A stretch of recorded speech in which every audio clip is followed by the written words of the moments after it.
Ini bukan giveaway, tapi ini adalah hadiah dari uang sendiri dan barang sendiri. Jadi buat kalian semua yang mau dapetin tas bersejarah ini, jadi ini tas banyak banget story-nya.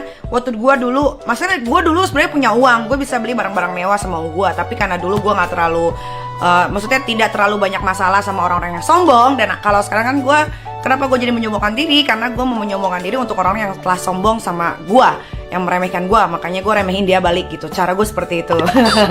Nah ini sejarahnya. Sebenarnya gue sayang banget mau ngasih ini. Ini kesayangan, jujur aja tuh. Walaupun sudah lama, tapi masih terlihat tampak seperti baru karena memang gue rawat banget. Dan ini bukan KW ya, ini asli. Tuh, gifongsinya. Ini asli banget, ini blue navy, ini cocok banget buat dipakai kemana aja, mau kerja ke, mau nongkrong ke, mau ketemu gadun ke, pokoknya whatever ya, kalian bisa pakai ini.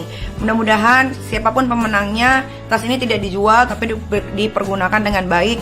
Mudah-mudahan juga ini tas bisa membawa keberuntungan buat kalian semua, siapapun yang telah memenangkan tas ini. Dan kita akan undi 1 hari setelah video ini tayang. Dan kita akan mengundinya secara random banget. Jadi buat kalian semua pantengin terus YouTube Nikita Mirzani, Crazy Nick Miril ya, Crazy Nick Miril. Cuman itu yang asli karena banyak banget yang palsu. Jadi kita akan random banget nyari pemenangnya. Dan kalian harus cantumin Instagram kalian di bawah. Dan kita akan cek dalam 1 menit kalian tidak membalas DM kita ya, berarti kita anggap diskualifikasi dan kita akan cari lagi pemenang berikutnya.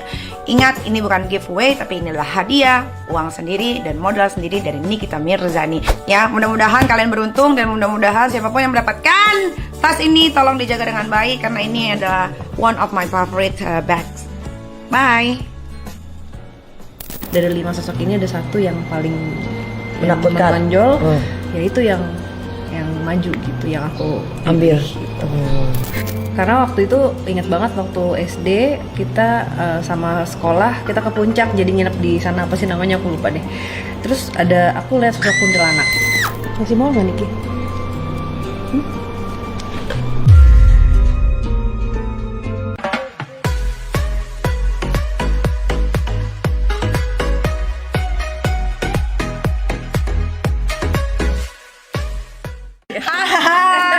Kedatangan Kakak Sarah Wijianto nih. Kalian kan banyak banget nih nanyain, Kak Niki ayo dong sama Kak Sarah gitu. Tadinya aku mau yang mistis-mistis, cuman kayaknya ya mistis biar Kak Sarah aja deh. Aku nanya-nanya aja seputar Kak Sarah. Ini kan Kak Sarah udah lama banget nih nggak tampil di TV ya kan, karena lagi fokus sama YouTube-nya. Nah Niki mau tanya Kak Sarah tuh bisa berawal dari mana sih bisa ngeliat-ngeliat hantu gitu Kak? Wey!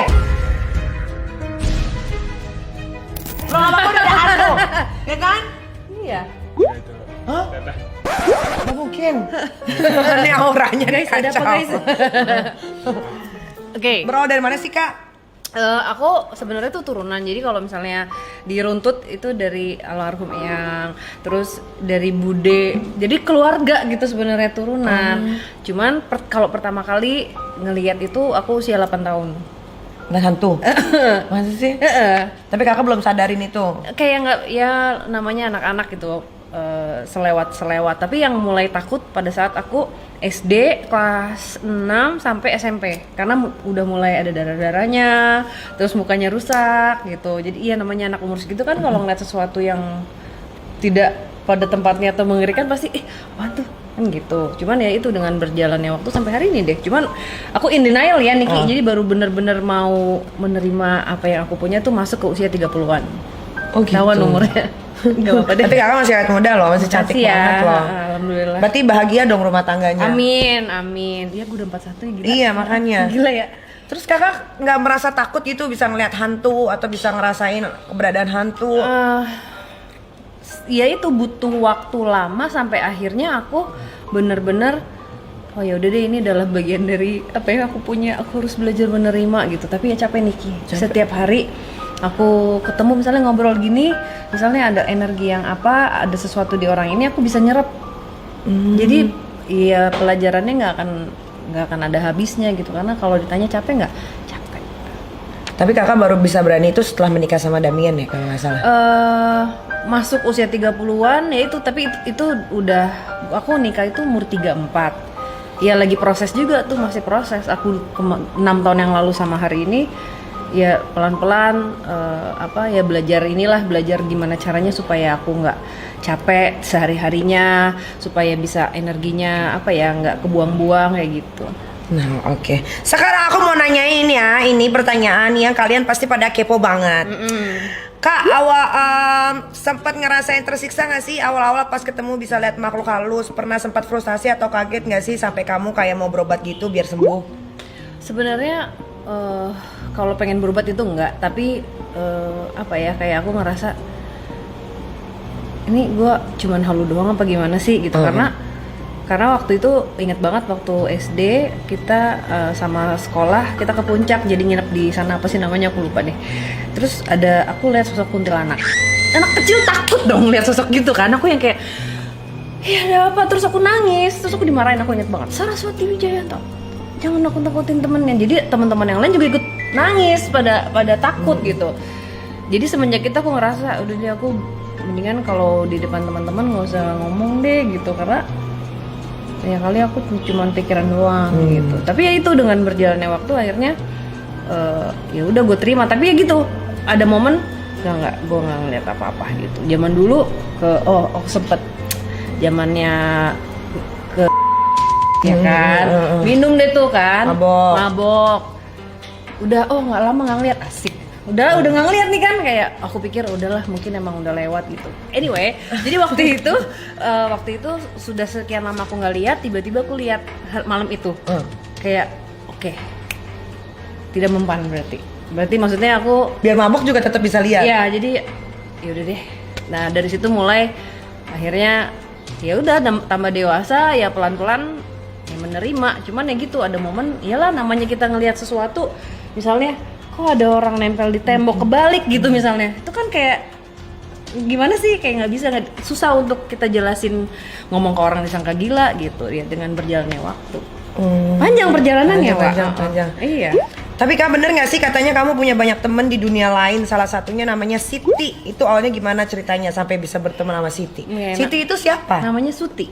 Jadi Suti bukan Siti. Dulu tinggal di daerah Kemang. Jadi dulu di rumah yang dulu itu ada pohon di depan rumah itu kan. Tetangga-tetangga tuh pada suka ngomong gini, iya kalau malam tuh suka ada yang nangis. Terus suatu malam aku pulang lah sama Wisnu berdua, adikku. Pas ada dia di pohon, terus nggak tahu kenapa aku yang kayak panggil. Kamu yang suka nangis ya? Terus dia gitu. Terus aku mau bilang jangan nangis ya, ketawa aja. Ketawa kan ganggu juga kan. Terus semenjak dipanggil itu terjadilah interaksi antara aku sama dia. Suti itu siapa Kak? Sosoknya Kunti. Jadi dia adalah tapi wujudnya cakep atau jelong? Nanti aku kasih fotonya jadi bisa ditempel. Kenapa harus kasih foto? Nggak, udah digambar.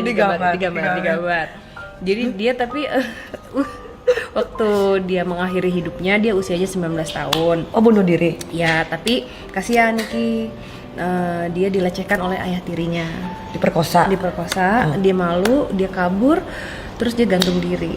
Dia nyangkut lah gitu. Nah, kenapa akhirnya sampai deket terus? Aku waktu itu menulis kisahnya dia di buku aku. Jadi setelah itu ya dia suka muncul gitu. Jadi kalau berteman, terakhir muncul waktu itu aku lagi sedih banget, tiba-tiba dia masuk kamar, dia tidak berkata apa-apa, cuma duduk di sebelah aku kayak megang gitu, tapi udah habis itu pergi kayak ngomong ini loh, it's okay gitu. Tapi wujudnya nggak serem ya? Sekarang udah tidak semengerikan dulu, aneh nggak sih? Kok bisa gitu Kak? Itu mungkin kalau menurut aku ya, mungkin banyaknya orang yang mengirimkan doa, terus aku juga memberikan energi baik, mungkin membantu dia akhirnya. Jadi dianya juga jadi lebih tenang gitu. Tapi tetap masih ada di pohon itu? Sekarang udah jarang. Oh udah. Karena aku pindah. Dia menongolnya nggak sesering dulu. Jadi aku berpikiran semoga dia sudah menemukan cahaya. Biasanya Kak, kalau setan-setan yang gentayangan kayak gitu tuh berarti belum diterima ya? Ada sesuatu yang nyangkut. Itu kan korin ya. Jadi ada sesuatu yang belum selesai, ada yang ada emosi-emosi yang nyangkut gitu. Jadi gentayangan. Kita bilangnya mungkin hantu ya. Bener nggak sih Kak kalau konten kamu soal horor itu punya angle yang berbeda, yaitu bertujuan untuk menakuti penonton? bukan menakuti penonton. Aku ya jadi aku nggak jadi gini, aku berbagi cerita tentang mereka. Jadi gimana caranya? Karena aku mendapatkan pelajaran dari mereka. Dan aku berharap yang nonton juga bisa mengalami hal yang sama gitu. Hantu itu nggak mengerikan ya, walaupun sosoknya serem, tapi kita bisa belajar tentang kehidupan dari mereka. Misalnya jangan sampai mengulangi kesalahan apa yang dilakukan. Terus jangan sampai kita melakukan sesuatu yang akhirnya menjadi penyesalan sampai dibawa mati, kayak gitu-gitu. Jadi kayak ada angle yang berbeda gitu. Mungkin kalau orang pikirannya horor pasti kan takut gitu. Ini enggak, kamu kalau nonton bisa nangis. Gitu. Iya, karena nonton. Aku ada nonton yang kakak sampai nangis juga. Iya, jadi kayak apa ya, ada sesuatu yang beda sih gitu. Oh iya, oke. Yeah. Kan kalau syuting di YouTube kakak itu biasanya ketemu langsung dan ngobrol sama si makhluk halus itu. Bahkan kadang mereka suka masuk ke tubuh kakak nih. Itu prosesnya gimana sih kak, dan rasanya gimana dimasukin hantu? Aku belajar membuka komunikasi sih. Jadi kalau dibilang kerasukan bukan. Kalau kerasukan itu diambil alih badan kita. Jadi aku belajar untuk memberikan ruang di aku untuk mereka berbicara gitu. Tapi itu ya maksudnya itu harus belajar, dan aku masih belajar terus karena kadang-kadang kalau misalnya si energinya di lokasi itu cukup kuat, dia akan mencoba untuk full, dan itu bahaya Niki. Pada saat dia mengambil alih nanti nggak mau pergi atau kayak gitu-gitu. Jadi nggak apa ya, rasanya ya aku harus kontrol gitu. Nah, apa sih rasanya pada saat mereka masuk? Aku merasakan apa yang dirasakan. Jadi misalnya kesedihannya mereka, kemarahannya, dendamnya, atau apa yang ingin disampaikan tuh biasanya semua kerasa. Nah, yang paling menyakitkan buat aku adalah kalau misalnya dia dibunuh, dicekek misalnya, atau ditusuk. Nah, itu badan aku bisa sakit semua. Jadi kayak ikut ngerasain apa yang dia rasakan gitu. Pernah gak kak kemasukan setan, terus setannya pengen nonjok gitu atau pengen ngamuk? Nggak pernah sih. Nggak pernah karena aku kontrol. Alhamdulillah sampai hari ini nggak pernah sampai loss gitu ya. Aduh, jangan amit-amit gitu. Tapi karena aku milih juga sih Niki. Karena milih-milih, nggak mungkin aku kayak random gitu. Jadi misalnya di antara ada 5 hantu, yang siapa nih? Aku pokoknya izin sama semesta, ya izin Gusti Allah pastinya. Pokoknya pesan yang harus disampaikan bisa disampaikan dengan baik. Misalnya dari 5 sosok ini ada satu yang paling menakutkan, menonjol, ya itu yang maju gitu, yang aku ambil gitu. Aduh, horor ya. Aku gak pernah wawancara orang setenang ini loh. Ini kalau ngomong masalah hantu aku agak sedikit mual loh. Iya. Di perut aku. Sama puyeng. Iya. Apa ntar dibersihin. Bener gak sih kak, banyak gangguan datang kalau lagi syuting, tapi gangguannya bahkan datang dari manusia, bukan dari si makhluk halus. Gimana sih kak ceritanya? Betul. Wah, keras banget ngomongnya. Betul guys. Baru kejadian kemarin, jadi curhat Di Jogja? Enggak. Udah tayang nih. Ini baru tayang. Yang akan tayang nanti malam, nggak tahu nih aku tayang kapan ya. Pokoknya pernah lah satu syuting aku udah capek banget Niki. Udah 2 minggu aku bener-bener, mungkin aku salah juga karena aku forsir. Seharusnya aku istirahat dulu karena semangat mau syuting, aku terlalu semangat gitu, dan berapa kali ketemu temen yang entah kenapa kok ya harus bersihin dalam tanda kutip. Aku nggak mungkin, maksudnya emang aku nggak praktek, tapi kalau ketemu temen yang kenal emang panggilan, maksud aku nggak bantuin dia gitu loh maksudnya. Sementara badan ini udah capek dan aku harus syuting, jadi itu lagi syuting aku breakdown, aku nangis karena ada energi yang sengaja dikirim untuk mengganggu. Dan itu berhari-hari, dan dia mancing negatifnya, jadi maunya aku marah. Sampai aku keluar air mata karena nggak enak kan rasanya. Gimana sih, lo harus nahan marah tapi kayak harus ngelawannya tuh nggak boleh pakai marah gitu. Nah itu kan nggak enak, menyakitkan rasanya. Itu kemarin pernah, itu gila banget, tapi nggak apa-apa. Yang ngirim aku doain semoga sehat terus, semoga banyak rezeki, tapi rezekinya jangan dipakai buat gitu-gitu ya. Iya, mahal ya kak katanya kalau mau bikin begitu-gitu. Tapi mendingan buat apa? Buat sedekah. Buat sedekah ya. Berarti kak Sarah punya musuh dong? Ya aku nggak tahu ya, aku sih nggak menganggap gitu. Soalnya kan ada yang ngirim-ngirim gitu kalau nggak kesel-kesel banget nggak mungkin. Ya Kak. makanya aku sih nggak menganggap gitu ya. Cuman maksudnya ya nggak tahu mungkin orang ngetes atau apa gitu. Terus Aku sih serem banget ya. makanya ngeri kan. Tes ilmu. Aku bener deh aku nggak bisa apa-apa guys. Aku cuman bisa bantu, bisa kirim doa aja. Semoga semua baik-baik aja Amin, gitu. amin. Ya kan? Amin, iya betul. Kak, tanggapan haters gimana sih Kak soal konten kamu? Kan Ya. banyak yang bilang itu semua adalah gimmick doang. Iya. Tanggapannya ya nggak apa-apa. Karena apa? Karena aku tidak memaksakan semua orang untuk percaya. Misalnya Niki bilang, Kak aku nggak percaya sama kamu. It's okay, tapi kan bukan berarti kita nggak bisa hangout, nggak bisa Iya, berteman, nggak bisa betul. ngobrol. Kayak ya udah, misalnya Niki punya gayanya sendiri, banyak yang nggak suka. Ya itu kan dia. Iya. Kayak kita selama kita Iya. tidak saling merugikan ya. Kalau menurut aku it's fine. Tapi kalau yang aku lihat ya Kak, sebelum aku akhirnya memutuskan untuk telepon Kakak dan bikin konten bareng kan aku research dulu Iya, tuh. ha. Aku lihat beberapa Itu apa, konten Kakak. Aku bandingin, aku kan suka gitu orangnya. Oh, ha. Nah, satu lagi tuh ada Terus jauh sih, maksud aku Kakak tuh looks like real banget gitu. Sampai aku kadang susah di mana ya gimmicknya gitu. Kalau yang ini gimmick banget yang sebelah. ya. Kalau Niki ngelihatnya enggak sih. Mungkin Niki juga ngelihatnya nggak terlalu banyak video, tapi Niki ngeliat yang memang buat Niki menarik aja untuk ditonton gitu. Iya. Pokoknya kalau kayak gitu biasanya ya namanya rasa sih, dan aku lebih menghargai orang. Ada yang komen gini, aku sih nggak percaya tapi aku bisa menikmati ceritanya. Iya. Karena apa ya, buat dia bisa belajar sesuatu dari situ gitu, dan itu aku menghargai karena ya nggak apa-apa, emang nggak perlu percaya, tapi yang penting kita nggak usah saling hujat lah. Iya betul. Tapi kalau nggak hujan nggak ada netizen dong Kak. Sepi lah, nggak Iya, seru. makanya kan itu ada lagi belajar mindfulness, tidak akan ada yang positif tanpa yang negatif. Betul, Ya, karena dari haters itu terkadang mereka ngasih kita promo gratis banget tuh dari mereka. Iya serius aku. Kayak aku nih semua bisnis aku, haters aku lah yang membuat jadi Oh, bisnis gitu aku ya? jadi besar. Oh, iya. Iya, jadi jangan hilang. Nah kita nggak usah ngomongin lagi soal hantu-hantuan. Aku takut. Nah aku mau tanya nih Kak, dulu kan Kakak sempat terjerat narkoba, bahkan pernah jadi korban KDRT pacar. Gimana sih caranya bangkit dan keluar dari masa lalu yang keram sampai akhirnya bisa jadi kayak Kakak Sarah Wijayanto yang sekarang? Ya itu tadi ya, perjalanannya panjang. Aku namanya kita main di dalam situ ya, terjerumusnya juga ketemu orang-orangnya juga yang nggak baik gitu.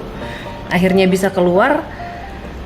Itu seperti kalau yang dari KDRT itu apa ya, doaku tuh seperti dijawab gitu. Suatu hari rumah itu digerebek, aku dibawa ke kantor polisi juga, tapi seharusnya aku juga ditangkap, tapi aku nggak ditangkap.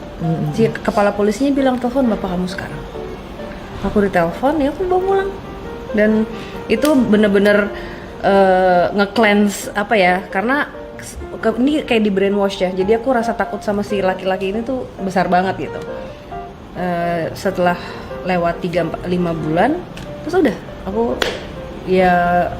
ngerasa dikasih kesempatan hidup sama Tuhan, masa gue mau Iya betul. buang-buang. Tapi untung loh Kak, ketangkapnya zaman dulu. Coba kalau zaman sekarang kagak ada boleh pulang. Iya makanya. Iya kan? Coba deh. Iya, makanya. Mau pulang. Mau ditiru. Iya gitu. Iya. Makanya kayak dulu pun sebenarnya ya kalau misalnya di situ kan ada barbuk juga. Iya. Walaupun misalnya aku nggak panjang lah gitu sebenarnya. Iya. Ini enggak, bener-bener kayak aku diambil gitu, diselamatkan. Gila sih itu, kayak kalau ingat, cuman aku udah memaafkan orang itu. Ya udah lewat lah, udah hampir 20 tahun lebih kayaknya. Cuma waktu masih muda-muda yang Kak Sarah ya. Iya kan? Iya. Masih- Ya orang pasti pernah mengalami masa-masa muda yang gimana-gimana. Kak, awal proses ketemu sama Damien gimana sih Kak? Prosesnya dulu awalnya kan aku pertama kali kenal itu bintang tamu dulu, terus lama setahun 2 tahunan baru ketemu lagi gitu, jadi nggak sengaja ketemu off air gitu. Jadi berapa kali ketemu off air berapa kali gitu ya, cuman yang pertama banget itu ketemu di apa sih yang dulu di Trans 7 itu, Bintang 4 mata. bukan gara-gara Magic kalau nggak Oh, salah. gara-gara Magic. Terus 2 tahun kemudian ketemu lagi gitu, jadi nggak sengaja ketemu ya. Tapi sama Damien Kakak awet ya. Maksudnya alhamdulillah ya. pas dapat pasangan ini Kakak tuh lebih Tone down. calm down banget. Iya. Terus lebih gimana Iya. gitu kan. Iya. Berarti bener dong kalau kadang-kadang pasangan bisa membuat kita berubah. Banget sih, karena aku mungkin nama dia ngerasa yang tidak pernah aku rasakan tuh nyaman. Jadi rasa itu secure gitu. Itu aja sih yang sebenarnya aku juga baru sadar apa ya sebenarnya yang bikin aku bisa stay itu sih nyaman gitu. Dan kita apa ya? Partnership. Jadi kalau yang namanya orang pacaran kan pasti di awal-awal geli-gelinya ya kan. Lama-lama kan kita harus maintain, harus udah komit gimana caranya supaya jangan hilang si butterfly dan bunga-bunga itu. 6 tahun udah, alhamdulillah 6 ya. tahun ya. Tapi kakak belum Dan aku kayaknya udah pasrah aja. Jadi ya udahlah, mungkin aku punya misi lain mungkin, I don't know. Nggak apa-apa lah, it's okay. Tapi oke kan kak maksudnya? Aku oke. 2 tahun yang mungkin 2 tahun yang lalu nggak, karena aku stres kan. Tapi setelah aku pikirin lagi, gue beneran mau punya anak atau enggak sih? Gitu loh. Ada sih beberapa teman aku juga begitu. Nah, terus kemarin juga sempet ada nawarin endorse IVF. Aku nggak ambil karena menurut aku nggak mau coba-coba. Ini kan komitmen seumur hidup gitu. Maksudnya mungkin this is not for me. Ya kalau misalnya emang dikasih, ya nggak apa-apa. Pasti nanti akan ada jalannya. Cuman aku nggak berharap gitu, biasa aja udah. Jadi udah gini aja enak. Gini aja ya. Iya. Kayak orang pacaran terus ya kak. Iya betul. Yeah. Kak, berapa sih budget Sarah Wijayanto kalau diundang on air dan off air di TV? Aduh, nggak mau bilang nggak lo, pokoknya nggak semahal Nikita Mirzani. Gak mungkin. Bener. Mehong. Kagak. Beneran, nggak ada apa-apanya sama Nikita Mirzani. Gak mungkin. Sumpah, beneran. Boleh dicek. Kamu gak beneran Niki. Oke, ya udah. Nah ini penting nih. Dia mahal loh. Ini penting nih Niki, kak. gila, bisa segitu ya? Nggak, ini bener nih. Pernah nggak sih kak lagi ML sama Demian terus diganggu sama hantu? Ini bener nih, ini penting banget nih. Alhamdulillah ya. Nih. Enggak, karena apa? Aku belajar memageri. Jadi misalnya gini, kalau jadi kalau mau ML dipagerin dulu. Jadi gini, kalau misalnya gue mau masuk rumah, nggak boleh ada yang trespassing gitu. Tapi untung sampai hari ini sih emang nggak ada. Cuman kan aneh banget, lagi tiba-tiba lagi begitu, tiba-tiba ada pocong gitu kan, kan nggak enak. Tapi pernah nggak Demian off ya? Pernah nggak Demian? Kan kadang-kadang katanya hantu itu bisa menyerupai wujud manusia. Ya. Pernah nggak Demian sama hantunya Kak Sarah? Enggak sih, enggak amit-amit ya Allah, jengol. Kirain. Enggak, jengol. Tapi itu mesti hati-hati juga loh guys. Kalau perempuan biasanya si sosok ini bisa menyerupai suami. Nah itu. Nah, kalau laki-laki yang dideketin itu ada juga. Jadi makhluk astral ini bisa mengcopy paste apapun yang ada di pikiran laki-laki. Misalnya Mas ini suka Korea. Dia akan ngikutin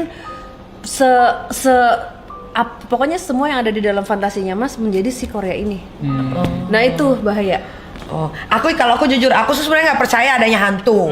Tapi nenek aku pernah meninggal. Aku nggak tahu, nggak dikasih tahu. Malam-malam aku datanglah ke rumahnya. Nenek aku tuh ada di bawah pohon rambutan. Tiba-tiba pas aku sampai rumah itu udah bendera kuning. Makanya aku percaya bahwa hantu itu ada. Tadinya nggak. Wujudnya nenek aku. Ternyata nenek aku udah dikafanin. Ini bisa gitu kak? Bisa, aku juga gitu sih waktu itu. Jadi ngelihat tapi sebenarnya temanku udah nggak ada. Berarti itu memang bisa begitu kalau kita nggak dikasih tahu ya? Iya, bisa gitu. Oke. Nah lanjut, itu ML gimana? Ya itu nggak pernah sih, nggak pernah sih ya. Karena itu aku belajar untuk magerin ya, mudah-mudahan sih nggak ya. Jangan pernah ada yang trespassing, iyalah. Bete ntar dulu. Gitu. Iya kan, jadi tiba-tiba ada poci gitu kan, hantu nggak bisa masuk ya tuh kalau lagi begituan. Aku harus dengerin ya hantu. Belajar. Iya.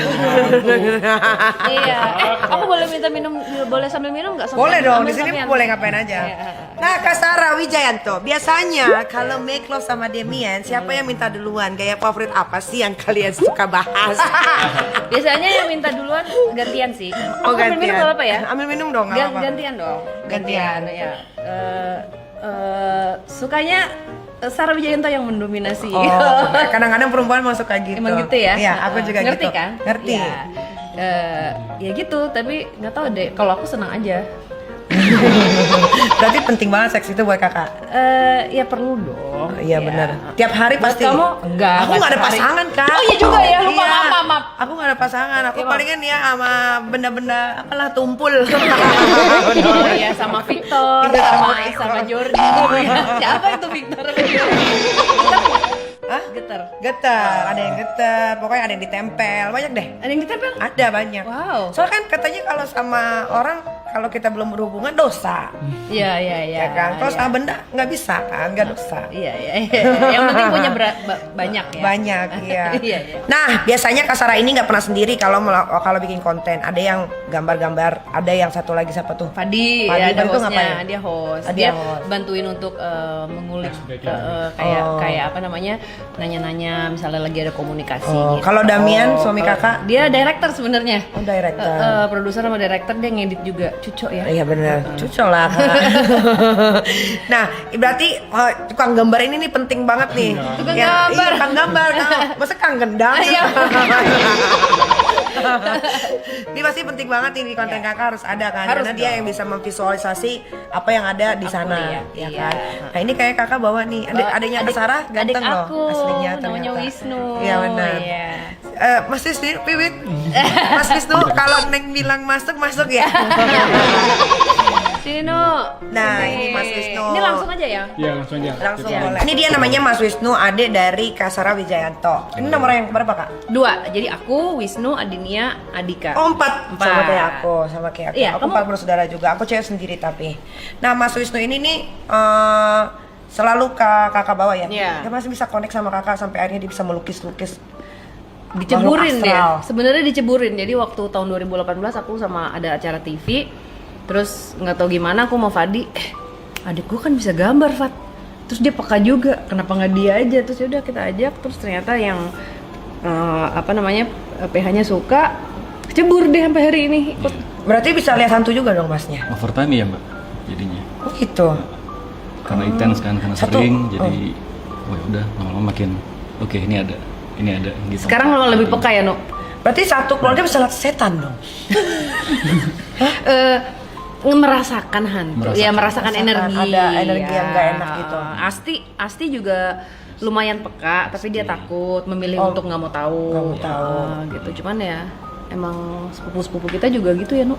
Ayu. Ayu, Oh, gitu. Ayu Sita, terus adiknya, Ya. ya kan kayak dengan spesialisasinya masing-masing lah gitu merasakan. Oh, coba dong Mas Apa tuh? Wisnu, ada makhluk apakah di rumahku? Jadi Apa mau keliling? Sambil keliling kita. Mau Kita lihat keliling. G-spot yang ada di rumah. G-spot? Oh, G-spot. oh, G-spot sih bukan dong. Apa dong? Ya udah Apa itu. dong Mas Wisnu?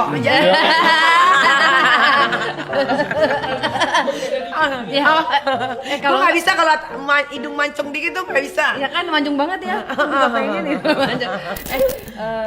Kalau kita lihat bagian depan dulu boleh nggak guys? Boleh, Ya. boleh. Ayo. Pintu masuk nih ya. Ya kok, oke. Pintu masuk itu yang biasanya orang suka lewatin kan ya? Ya, Iya benar. kita lihat. Rezekinya bagus nggak tuh di pintu Bagus itu? dong, amin. Ayo coba.